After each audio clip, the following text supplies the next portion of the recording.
Mickey, you're a fool. Of course I shall marry Horatia Vandergelder. Oh, I didn't ask you, Mr. Malloy. I wouldn't dream of asking you such a personal question. Well, that's what you meant, isn't it? There's your answer. I shall certainly marry Horatia Vandergelder. But I know it's none of my business. Speak up, Mickey. I can't hear you. But do you... Say it. Do I love her? Of course I don't love her. But I have two good reasons for marrying her just the same. Mickey put something on my hat. It's not ugly enough. Not ugly. I couldn't sell it. Put a sponge on it. Why, Mr. Malloy, you're in such a mood today. In the first place, I shall marry Horatia Vandergelder to get out of the millinery business. I've hated it from the first day I had anything to do with it. Mickey, I hate hats. Why, what's the matter with the millinery business? I can no longer stand being suspected of being a wicked man while I have nothing to show for it. I can't stand it. Why, no one would dream of suspecting you. Mickey, you're a fool. All milliners are suspected of being wicked men. Half the time those women come into the shop merely to look at me. They enjoy the suspicion, but they aren't certain. If they were certain I were a wicked man, they'd never set foot in this shop again. The only women I ever meet are feather merchants. What are those two young ladies doing out there on that park bench? Take my word for it, Mickey. Either I marry Horatia Vandergelder, or I bust out of this place like a fire engine. I'll go to every ball and theater and opera in New York City. But Mrs. Vandergelder's not... Speak up, Mickey. I can't hear you. I don't think she's attractive.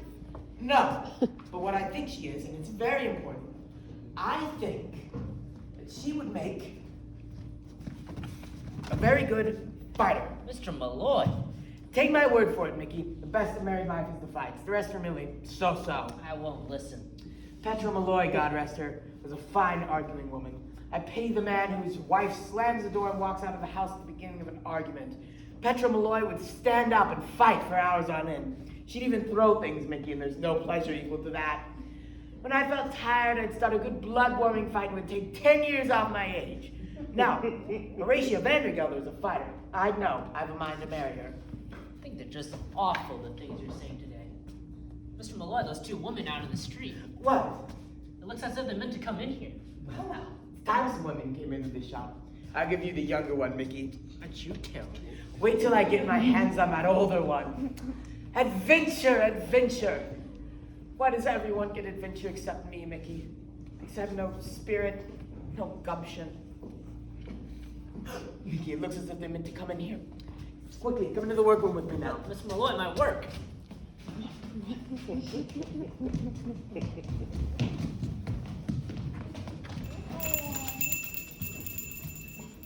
No one's here.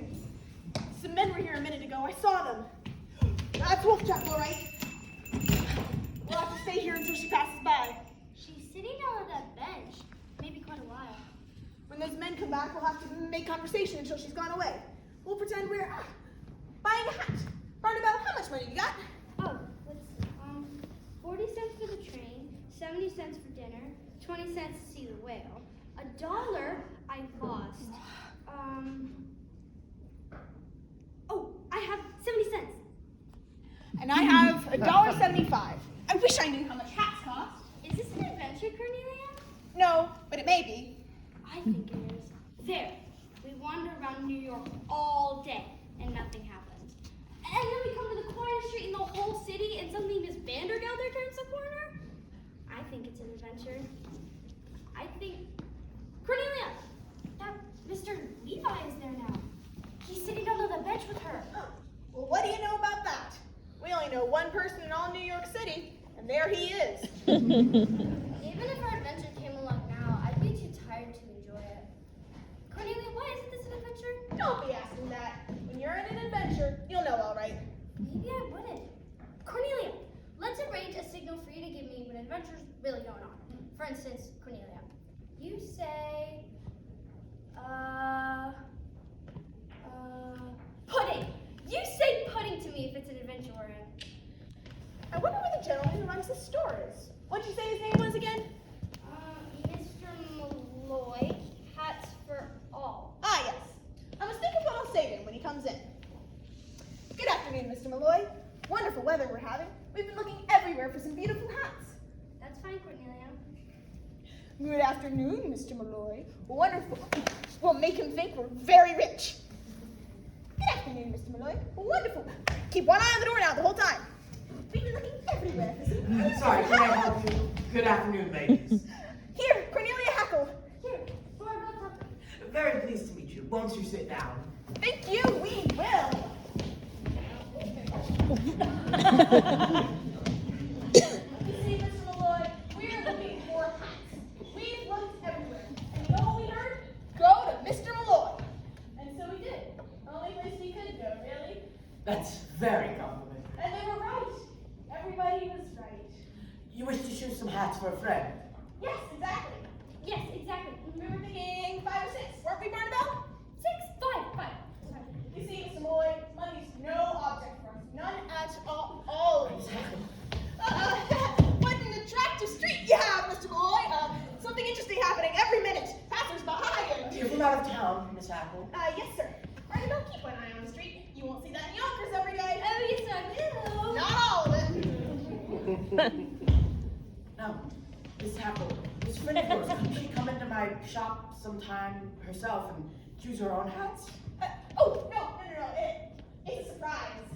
Indeed, well, that may be a little difficult. You see, it's not entirely customary. Your friend is very interested in the street, Miss Hackle. She has reason to be. You were saying you're from out of town. Oh, yes, we're from Yonkers. Yonkers. Yes, Yonkers. You should know Yonkers, Mr. Malloy. Hudson River, Thieves, Palisades. Some say it's the most beautiful town in the world. That's what they say. Is that so? And if you ever had a Sunday free, Mr. Malloy, we'd love to take you there sometime. It's very historic, too. That would be very nice, perhaps. No, about those hats. Mr. Malloy, is there a Mrs. Malloy who'd like to visit Yonkers, too? No, I'm a widower, Miss Hackle. You are! I mean, you are. That's too bad. Miss Malloy would have enjoyed Yonkers. Yes, very likely. Now, this friend of yours, Miss Hackle, what's her complexion? Oh, don't think about that for a minute. Any hat you choose would be perfectly all right with her. What about this one? Barnabelle? Mr. Malloy, that's the most beautiful hat I ever saw. Yes. Well, your friend is acting very strangely, Miss Hackle. Barnabelle, stop acting strangely. The street's quite empty. You can come back and talk to us. Now, where was I? Yes, Yonkers. You should know Yonkers, Mr. Malloy. As a matter of fact, I have a friend in Yonkers. Perhaps you know her. It's always so silly to ask in cases like these. It's Miss Vandergelder. What was that you said? Then you do know her. Horatia Vandergelder? Yes, that's it. Know her? Why, no. Why, beg your pardon, Mr. Malloy. What an attractive shop you have. Where does this door lead? Miss Hackle, that's my workroom. Ah, yes, what an interesting shop with so many doors and cupboards. Oh, what a cupboard. Deeply interesting. Coats for men.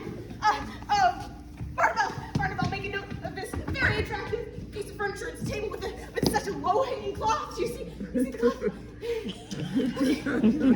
Miss Hackle, Miss Vandergelder is very influential, very well liked, so they tell me. Oh, yes. Lovely woman.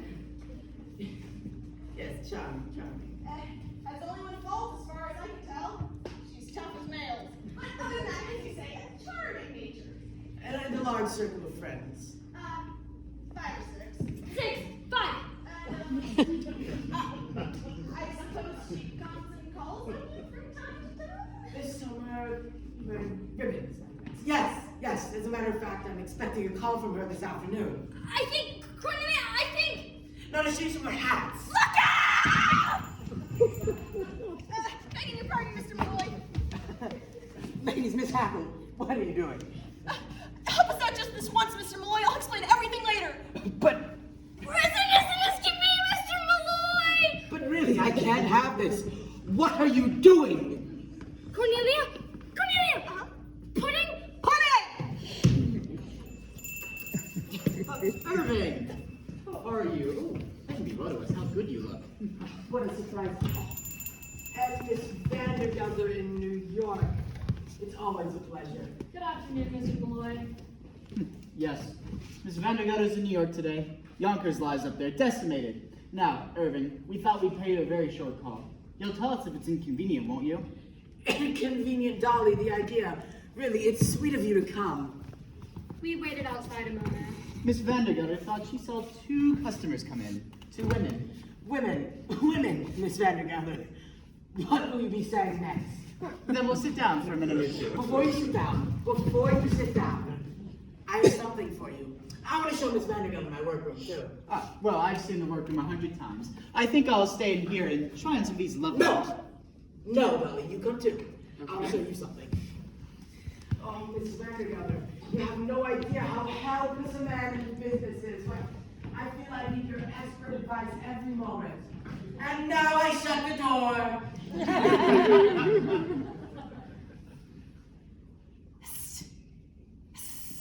Maybe he wants us to go, Cornelia. Certainly I won't go.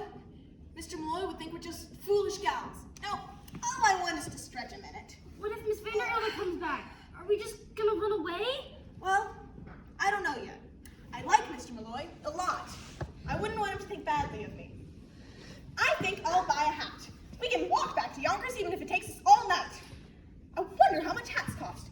Barnabelle, give me the money you got.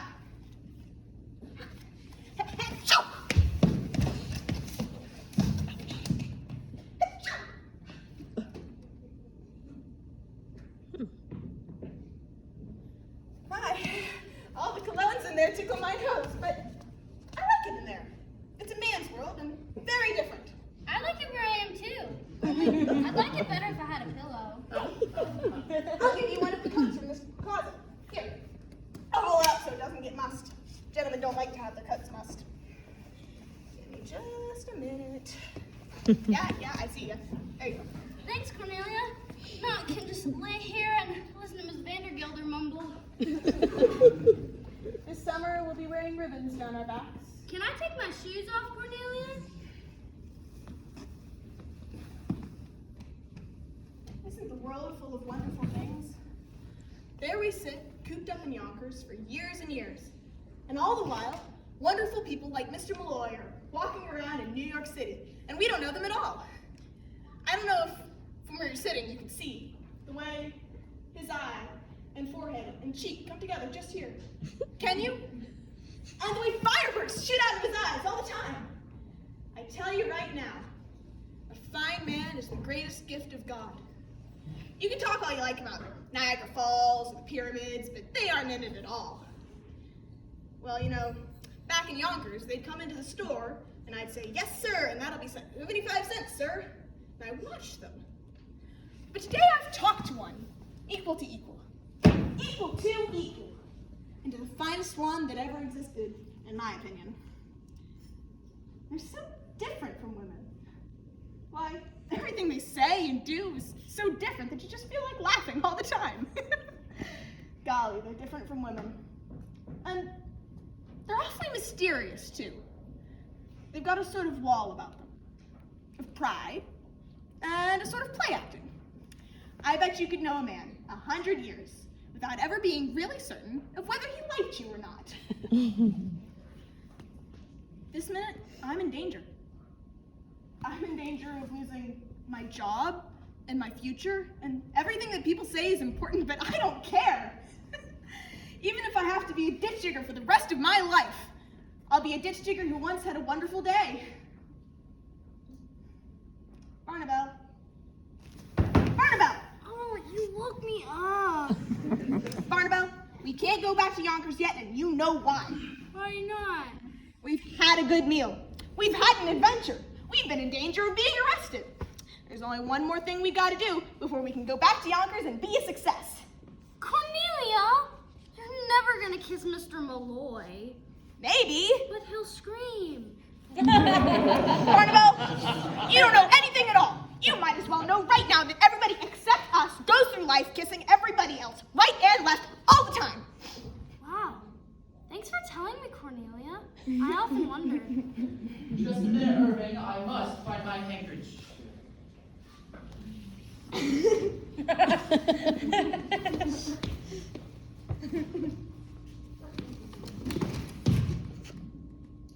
Hackle. Why, Miss Hackle? I thought you were in Yonkers. I almost always am, Mr. Levi. Oh, Mr. Levi, please don't tell Miss Vandergelder. I'll explain everything later. Where's the messages? Give me Mr. Levi! Who is that? Oh, Barnabelle Tucker. Just here Well, is anyone else here? It's just the two of us, Mr. Levi. Old friends of Mr. Malloy's, is that it? No, we didn't know him but for a few minutes ago. But we like him a lot, don't we, Barnabelle? In fact, I think he's the finest person in all the world. I'm ready to admit that to anybody. And by chance, does he think you're the finest person in the world? No, I don't suppose he even notices that I'm alive. Well, I suppose he must notice you're alive inside that cupboard, Miss Hackle. Now, if I were you, I'd get back into it right away. Somebody could be coming at any moment. Can I help you, Dolly? Oh, no. I was just blowing my nose. Mr. Malloy, I have some business advice for you. Ooh, advice from Miss Vandergelder. The whole city should hear this. In the first place, the aim of business is to make profit. Is that so? Well, I've never heard it put so clearly before. Did you hear it? You pay those boys of yours too much. You pay them like they're women. Boys like that enjoy their work. Wages, Mr. Malloy, are paid to make people do work they don't want to do. Miss Vandergelder thinks so ably, and that's just the way her business is run up in Yonkers. Mr. Malloy, I'd like for you to come up to Yonkers. Thank you. As a matter of fact, I know someone in Yonkers, someone else. Oh, who's that? Someone who is quite well-to-do, though I believe they're a bit loose and free in their behavior. Miss Vandergelder, do you know Cornelia Hackle? I know her like I know my own boots. She's my chief clerk. Is that so? She's been in my store for 10 years. Well, I never. How would you have known her? Well, I suppose it's just one of those chance meetings. Yes, one of those chance meetings. What? Chance meetings? Cornelia Hackle has no right to chance meetings. Where was it? Really, Miss Vandergelder, it's unlike you to question me in such a way. I think that Cornelia Hackle is more well-known than you think she is. Nonsense. Well, I suppose the truth may as well come out now rather than later. You see, Irving is quite right. Your head clerk is often in New York, goes everywhere, has an army of friends. Ha ha. Cornelia Hackle is never in New York. She works at my store all day and then goes to sleep in my brand room. So you think, but it's not true. Well, come on. She's here in the great operas, in the fashionable restaurants, in all the nice homes. She has an army of friends. Everybody knows Cornelia Hackle. If I ever thought she came to New York, I'd discharge her. Who took the horses out of G.W. Vanderbilt's carriage and pulled him through the streets? Who? Cornelia Hackle, who dressed up as a waiter at the Fifth Avenue Hotel the other night and dropped an oyster right down Mrs. No, it's too wicked to tell you. Yes, Dolly, do go on, tell me. No, but it was Cornelia Hackle. It ain't the same gal. Where'd she get the money? But she's very rich. Rich? I keep her money in my own safe. She has $146.35. Oh, Miss Vandergelder, you're killing me. Do come to your senses. She's one of the Hackles. The Hackles? They built the road and canal. Then why does she work in my store? Well, I'll tell you. I don't want to hear. I have a headache. I'm going home. It ain't the same gal. She sleeps in my brand room. You can't ignore the facts. I just made her chief clerk. If you had any sense, you'd make her partner. Now, Irving, I can see you were as taken with her as everybody else is. Well, I only met her once, very hastily. Yes, but you were taken with her. Now, don't you be thinking of marrying her. Dolly, what are you saying? Maybe it'd be fine. But be careful. She breaks hearts like hickory nuts. Who? Cornelia Hackle. Mr. Malloy, how often has she called on you? Well, I'm telling the truth. Dolly Levi's exaggerating, so I've only met her once. I don't know where to look. Excuse me, Mr. Malloy. Let's get together that order for Mrs. Parkinson. Yes, we have to get that off before we I want to send it by the errand. Oh, I almost forgot the coat. I'll get that, Mickey, I'll get that. Oh, Mr. Malloy! Help! There's a gal! You imagined it, dear. There's a gal! You're tired. There's a gal! There's a gal! If there's a woman in there, we'll get her out! Nonsense. There's no gal in there. Mr. Faye's nerves were just playing tricks on him, that's all. Come now, let's sit down again. Now, as you were saying, Miss Vandergelder. Well, now. God bless you. Yes, there is a woman in there, and there's a perfectly reasonable explanation for it all. But for the present, good afternoon, Dolly, and good afternoon, Miss Vandergelder. You're hiding a woman in there. Yes, and there is a perfectly reasonable explanation. But for the present, good afternoon, Dolly, and good afternoon, Miss Vandergelder. Lord, the room's crawling with women. The world's going to pieces. I can't believe my own eyes. Come along, Miss Vandergelder, or Rasmus Simple is waiting for us. I shan't trouble you again, Mr. Malloy, and vice versa. Irving, when I think of all the interesting things you have in this room, make the most of it, dear. Goodbye.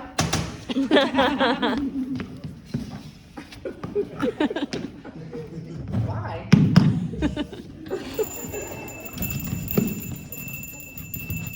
So, that was one of your practical jokes, Miss Hackle. No, Mr. Malloy. Come out from that Barnabelle Tucker, you troublemaker. Mr. Malloy, we understand that this looks like, but it's really not our fault. You think that just because you're rich, you can make up for all the trouble you cause? Is that it? No, Mr. Malloy. Mickey, don't worry. I know all about these two ladies. This here is the famous Cornelia Hackle, who goes around New York tying people in a knot. And there's Barnabelle Tucker, another cupcake. You do. Mickey, choose yourself any hat and coat in this store. If this Cornelia Hackle is so rich and gay and charming, she's going to be rich and gay and charming to us. She dines 3 times a week at the Harmonia Gardens restaurant, does she? Well, she's taking us there now. But, Mr. Malloy, you sure it's safe? Mickey, hold your tongue. We're in such a position to put these 2 ladies into jail if they so much. Tail, Mr. Malloy. Tail? Jail!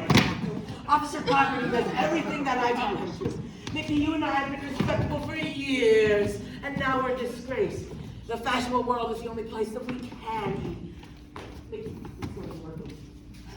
Mr. Malloy, I hear there's an awfully good restaurant at the railway station. The railway station. The railway station! Certainly not. No, ma'am. You're going to get a fine dinner in the heart of the fashionable world.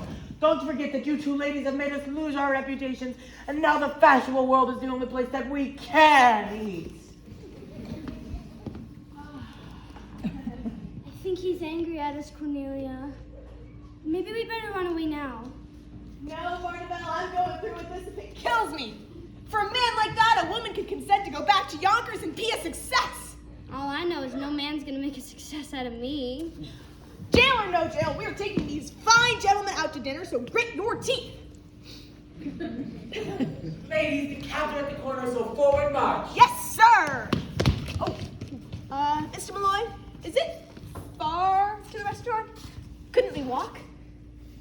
Mickey, take a few things. We're not going. Mr. Malloy! Miss Hackle, I know when I'm not wanted. Good evening. I'm not very happy to have met you. Mr. Malloy! You think that just because we're not fashionable enough, you won't go out with us? Is that it? Well, good evening. Good evening, Miss Tucker. Oh, Mr. Malloy, we want you to come with us more than anything in the world. No, you don't. Look at them, Mickey. Look at the pair of them scowling, both of them. Please, Mr. Malloy. Then smile. Go on, smile. No, that's not enough. My fist gets more shorter than this. Then do something. Show some interest. Sing. I can't sing. Really, I can't. Mickey, we're wasting our time. They don't want us. Mr. Malloy, all we know are sad songs. That doesn't matter. Can we have the key of G, please? Of course.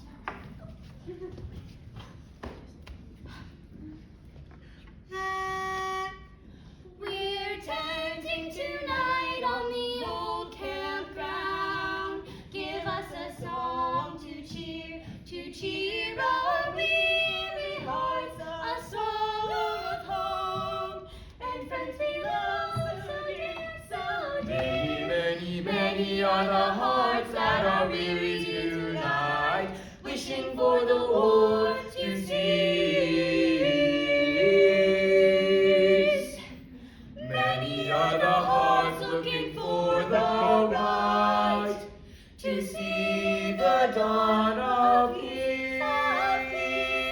Tenting tonight, tenting tonight, tenting on the old campground, the old campground.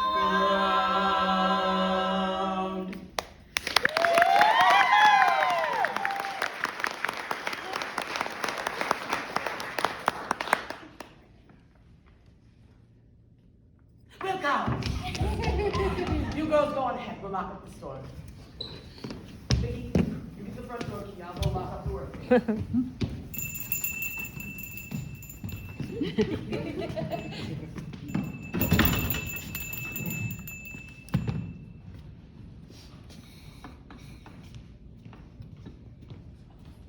Oh, Mr. Malloy, you're crying. Isn't the world full of wonderful things? Watch me, dear, and tell me if my shirt sleeves are showing.